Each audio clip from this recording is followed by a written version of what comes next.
October 15th, 2018, was the best and worst day of my life.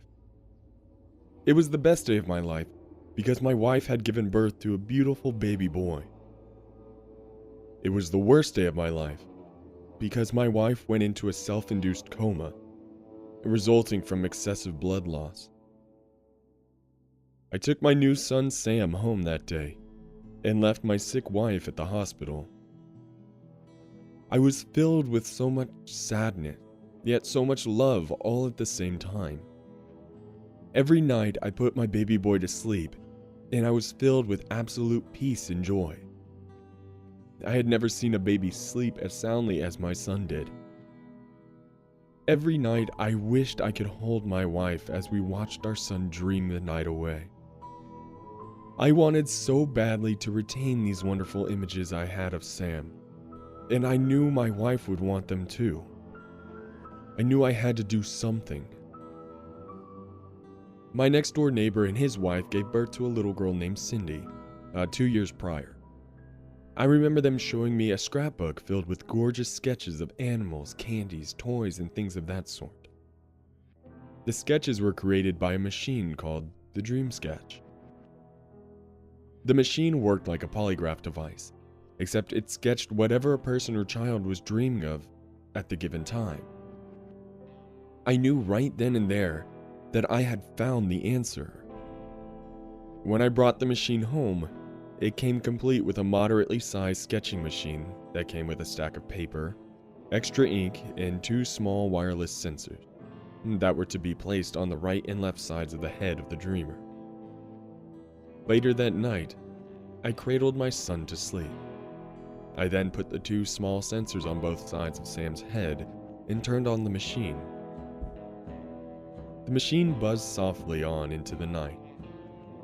I stayed in Sam's room for nearly an hour before I went to bed, periodically watching the dream sketch and watching Sam sleep. I was excited as a kid before Christmas, wanting to see what my son would dream up. When I awoke the next morning, I went into Sam's room to wake him up. Sam laid calmly in his crib as he stared up at me smiling. Just as I was going to pick up Sam, I remembered the dream sketch. A single sheet of paper lay on the floor next to the dream sketch. As I picked up the sheet of paper, I could clearly see it was a drawing of my wife laying in her hospital bed fast asleep. Strange that such an image would be made from a newborn child, but there was something else that was odd about it. Something that I couldn't quite figure out. It was then that I received the phone call. I don't recall who it was that gave me the news that day. It could have been a man or even a woman for all I know. But what I do know for sure are the words that were spoken to me. Your wife is dead. It was then I knew what was odd about the sketch in my hand. My wife's electrocardiogram was flatlined. With tears in my eyes and a lump in my throat, there laid Sam calmly on his back, still staring at me, still smiling. I returned the dream sketch back to the store I bought it from and screamed at the employee who sold it to me. The employee did their best to explain to me that they have no control over what the dream sketch draws. That of course is all up to the person the dream sketch is hooked up to. The employee apologized profusely for the inconvenience, but I was inconsolable at that point. I was in a complete daze from the shock of my dead wife and knowledge that her death was foretold. Who it was foretold by was the real question at hand. Was it a mistake? Did the dream sketch have a malfunction of some sort? Was there no malfunction at all? Or was it my baby son that indeed dreamt of the death of my poor departed wife? There was only one way to know for sure, and the answer terrified me. I left the store with a new dream sketch, and waited anxiously for night to fall. It was difficult for me to rock Sam to sleep that night. He kept staring at me and smiling that damn smile of his. Eventually, he fell asleep and slept soundly while I frantically opened the box to the dream sketch and put all the necessary pieces in order. Once I connected the sensors to the right and left sides of Sam's head, I sat there in Sam's room, quietly in the dark. I listened to the quiet hum of the dream sketch and waited for the drawing needles to start sketching something. My heartbeat increased with every minute that the night consumed, and still I watched the drawing needles. Bags under my eyes started to form as the moon shifted its position in the sky. My heartbeat began to decrease as I tried desperately to stay awake and watch the drawing needle. The machine continued to hum throughout the night as I fell asleep in my rocking chair, rocking myself into a deep sleep. I awoke in a sweat as I could feel Sam's eyes staring into my subconscious. I locked eyes with my son as he continued to smile that same damn smile, and I was frowning my same damn frown. I then looked down at the dream sketch and noticed another single sheet of paper lying down on the floor below.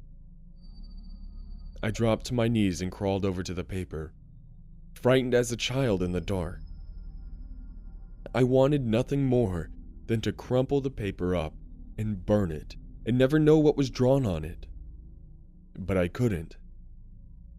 I had to know what was on the paper. I had to know who foretold my wife's death. I reluctantly looked at the paper and held my breath at the gruesome sight that lay before me. I looked on at the sheet of paper that had a drawing of a lunatic of a man carrying a bloody shotgun in one hand and a sheet of paper in the other. Two gory bodies lay on the floor below him. One of the bodies was of a young woman in her mid-20s. The other body was of a little girl lying down, dead next to a dream sketch. I recognized these people. I recognized that lunatic of a man. God help me. I knew who these people were. I looked out the window toward my next door neighbor's house and saw fire trucks and cop cars and several ambulances. When I walked outside, I spoke with one of the police officers on my neighbor's lawn. He told me that my neighbor used his dream sketch on his wife. When my neighbor woke up and looked on the sheet of paper that his dream sketch produced, it was of his wife having sex with another man in a room, as his daughter Cindy lay in a basket being carried by a stork. The officer told me that my neighbor had gone insane and murdered his wife and daughter with a shotgun. After completing the heinous act, my neighbor put both barrels of the shotgun into his mouth and fired. It was clear to me then that my newborn son was a master of evil. But how? How could a baby know such terror?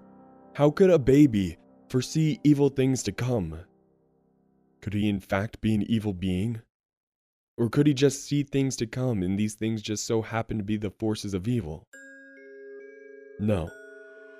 How could one see such evil, such terror, such brutality, and sleep so soundly at night? I knew then what must be done. I knew then that Sam, my baby boy, had to die. I stampeded up the stairs in rage toward my child's bedroom. Blood pumped through my veins like never before, as I was prepared to do the unthinkable. I swung open Sam's door so ferociously that it made a gaping hole when it slammed against the wall. I expected to hear Sam cry from the loud crash, but only silence was heard. When I approached the crib, Sam was fast asleep. He slept as calmly and sweetly as ever before. But I knew what he was. I knew the true evil that lurked behind those eyes and stared at me so deeply, and that mouth that smiled that damn smile. I can admit at this point, I had gone completely mad. I wanted Sam to wake up. I wanted him to see what I was about to do to him. I wanted him to show me that damn smile one last time as I choked the life from his wretched little body. I grabbed my son's throat and I squeezed. I squeezed until all the blood in my body had gone to my head. Blood pulsated throughout my veins as I squeezed. I was squeezing so hard that I hadn't breathed a breath of air for nearly a minute, and I almost passed out. I collapsed to the ground afterward, after I killed my only son. I cried for a while. I cried and pleaded to God, and asked him if I did the right thing. It was then that I noticed a sheet of paper next to the dream sketch. I picked up the single sheet of paper and held it to my face. It was a drawing of me strangling my baby son in his crib. I killed my son. I killed Sam. I never knew whether or not Sam could see the evil things to come, or if he made these evil things happen. But I did what I did, and I would do it again today.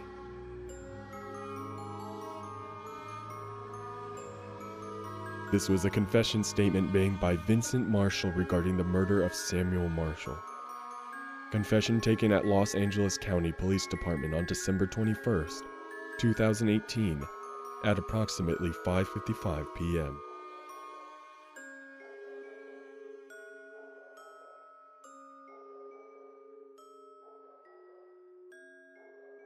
Well, ladies and gentlemen, I hope you enjoyed that terrifying creepypasta. If you did, please make sure to hit the subscribe button and also turn post notifications on so you can notice when my videos pop up. Leave a like, a comment, and as always, my Darkness Militia, have a terrifying evening.